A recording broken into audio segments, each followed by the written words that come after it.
What's on, ladies and gentlemen? My name's Ross, I like games, and today, well, we've got some more cards from the starter decks to talk about. I'm kind of loving it, to be honest with you, because the news for Digimon is just coming so thick and fast. We've had new starter deck cards, we've had promo starter deck cards, we had some set 5 news, which I did not see coming. Now we've got new starter deck cards. There's a lot to talk about on this channel.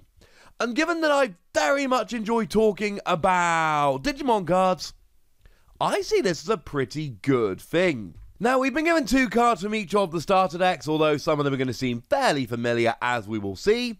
So let's start off with the black starter deck, because I generally like black cards more than green or purple. And we're going to start off with Pagumon, which is kind of a fun one. Because, of course, we've seen Pagumon before as a Digi-egg and in a black deck, or for black decks. So the previous one had an inheritable skill that if this Digimon has Reboot, you gain 1000 power. This one has an inheritable skill whereby if this Digimon has Blocker, you gain 1000 power. And yes, I do give bonus marks to the card designers here for, well, giving us the same Digimon twice, but making it quite thematically appropriate both times. I like that there's a little bit of a trend going on here. Frankly, ladies and gentlemen, I'm into it. And I do, incidentally, while we're here, I like this more. I think this is better than the other Pagumon because I think there are more black Digimon with Blocker than Reboot. Now, the one thing we do have to mention, of course, is the Toy Agumon that just has an inheritable skill that will give any of your Digimon Reboot. So you can always combine that with this. The old one, I mean, to get that extra 1000 power boost.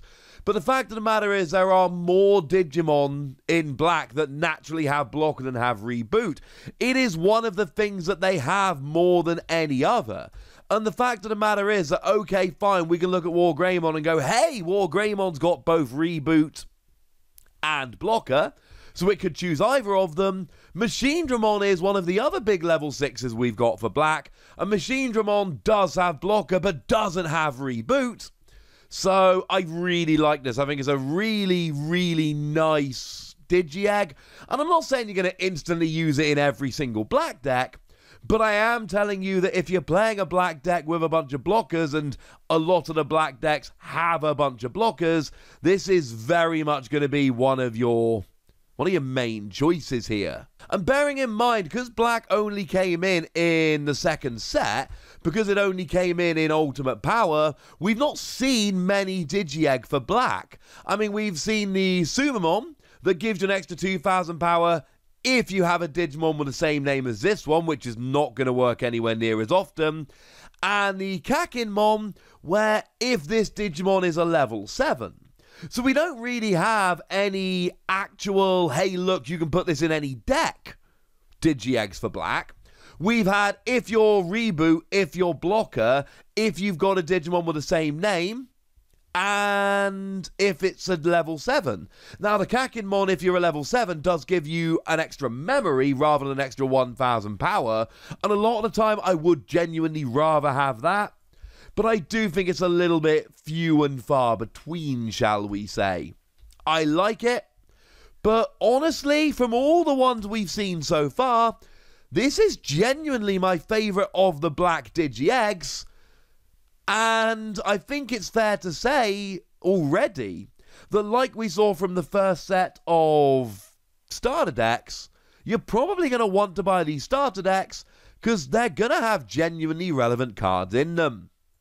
Now, we're not going to spend a huge amount of time talking about the next card. The next card we actually have in all 3 of the starter decks, just with different names. It's JAZAMON for black, and we've got a 2 cost to play normally, 1 cost to evolve, 2000 power, level 3. It's fine. It's not particularly good. It is fine.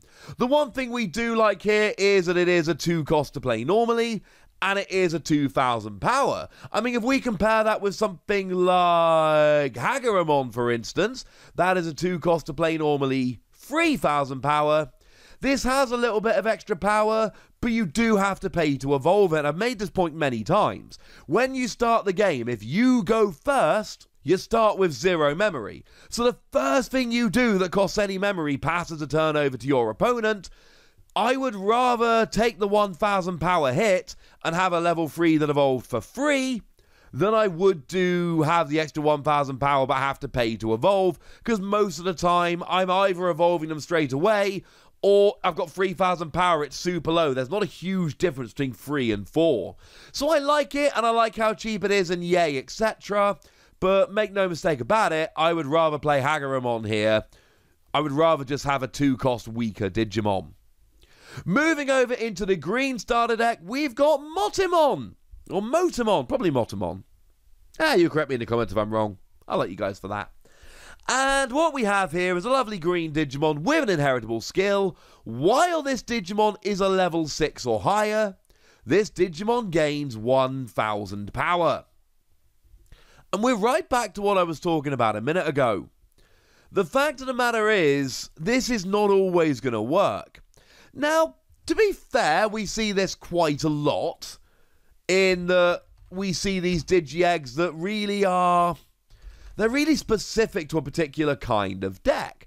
So this only works if we're a level 6 or above. And to be fair, green decks generally do evolve more quickly and easily than other decks. We tend to get up to level 6s more easily. But I still don't know if I'd go for this one. When I'm looking at making a green deck, my first port of call is always Pagumon.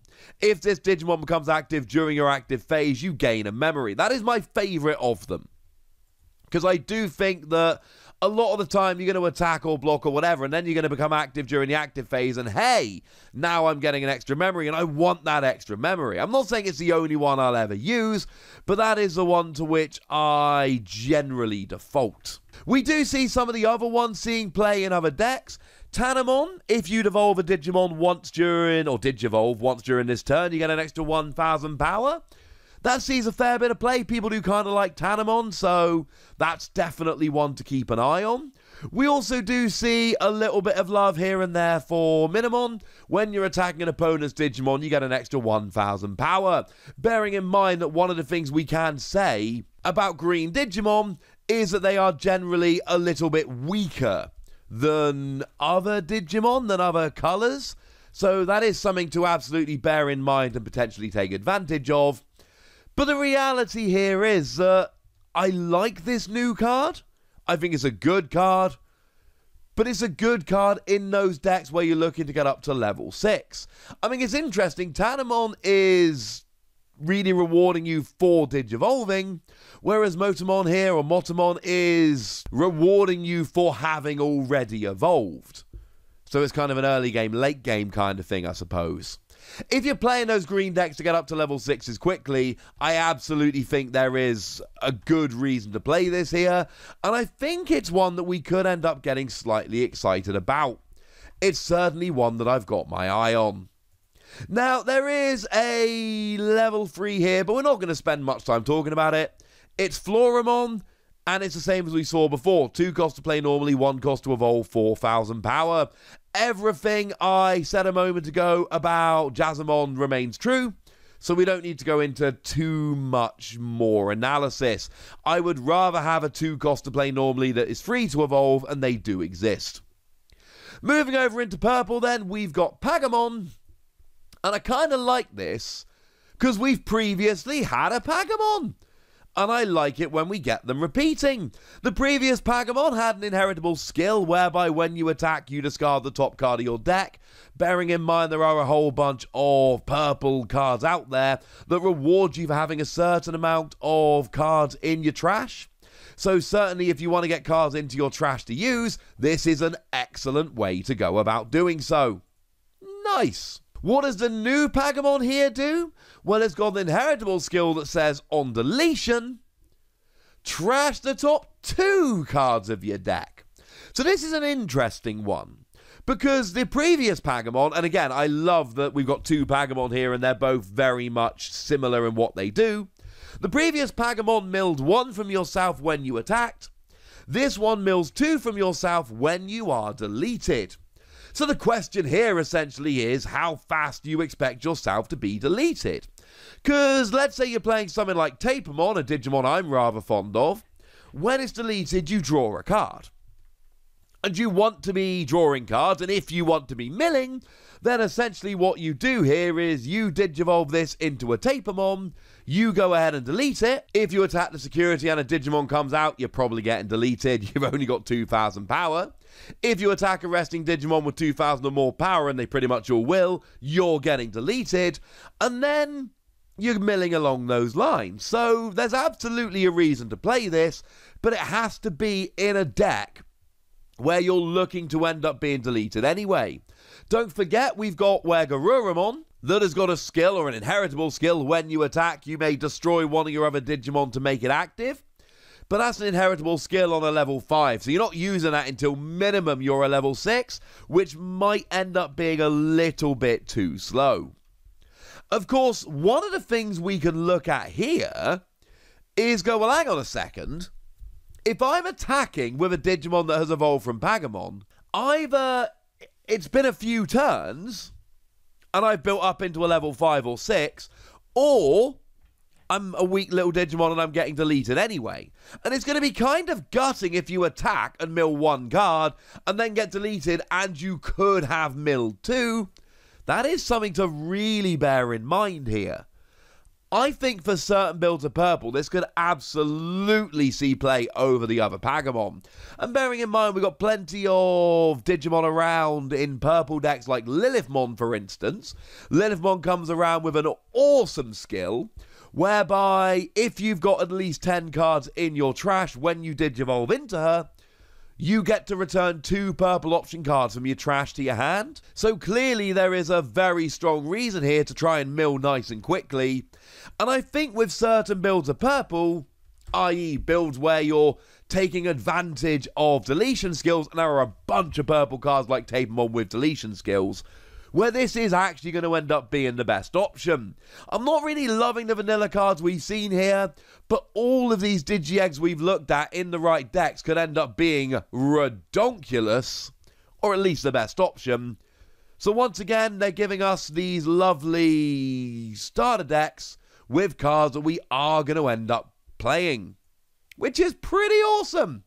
And I suppose I should very quickly mention we do have JAZAMON here, but once again, we're looking at the exact same stat line we saw on the other two. 2 cost to play normally, 1 cost to evolve, 4,000 power. My thoughts haven't changed. I'd rather have a 2 cost to play Digimon that doesn't cost to evolve. Like, for instance, for argument's sake, just as a little bit of an example, JAZAMON. So there we go, ladies and gentlemen. But you know the deal by now. I'd love to know what you think about all these new cards, so let me know in the comment section. Go nuts! Be nice! And then make sure you like this video, subscribe to this channel, follow me on Twitter at the Wossy. That's where we talk Digimon and a bunch of other card games. And please do consider checking out patreon.com/PTCGradio, where you can support the channel, get some bonus podcasts, all kinds of fun things.